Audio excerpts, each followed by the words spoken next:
ভোটের মাধ্যমে জনগণের রায় নিয়ে বিএনপি যদি সরকার গঠন করে তবে তারেক রহমান হবেন প্রধানমন্ত্রী ও ডক্টর ইউনূস হবেন রাষ্ট্রপতি। রাজনীতির নতুন এই মেরুকরণের আওয়াজই ভাসছে সমাজ পাতা থেকে শুরু করে মাঠে ময়দানে। ছাত্র জনতার অভ্যুত্থানের পরে বিএনপির রাজনীতির ধারা যেভাবে বদল হতে শুরু করেছে তা ধীরে ধীরে জনবান্ধব ও দেশের স্বার্থ রক্ষার রাজনীতিতে পরিণত হচ্ছে। বিএনপির ৩১ দফা সংস্কার প্রস্তাবও সেই ইঙ্গিত দিচ্ছে। বিএনপি শিবিরে গুঞ্জন চলছে বেগম খালেদা জিয়া এবং তারেক রহমান জনগণের প্রত্যাশা পূরণে একটি জাতীয় সরকার গঠনের চিন্তা করছেন। আর সেই চিন্তা থেকেই প্রধানমন্ত্রী ও রাষ্ট্রপতির ক্ষমতার ভারসাম্য করার পরিকল্পনাও রয়েছে বিএনপির। এছাড়াও গণতন্ত্র পুনঃপ্রতিষ্ঠায় বেশ কিছু চমক থাকবে বলে তারেক রহমানের বক্তব্যগুলোতে ইঙ্গিত পাওয়া যাচ্ছে।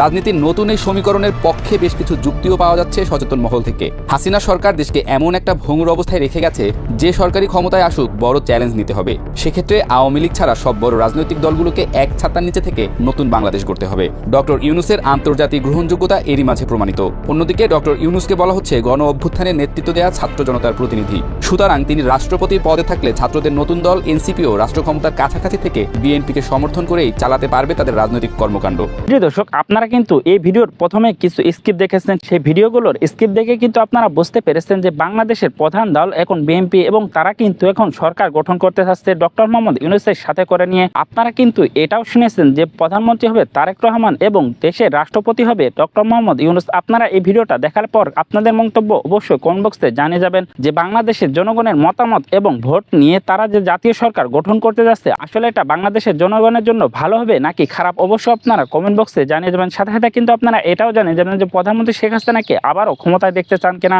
এবং এটাও জানিয়ে যাবেন যে ডক্টর মোহাম্মদ ইউনূস আসলে এখন দেশ কেমন চালাচ্ছে, অবশ্যই কমেন্ট বক্সে জানিয়ে যাবেন। তো সবাই ভালো থাকবেন, সুস্থ থাকবেন, দেখা হচ্ছে পরবর্তী কোনো আপডেট নিউজ নিয়ে।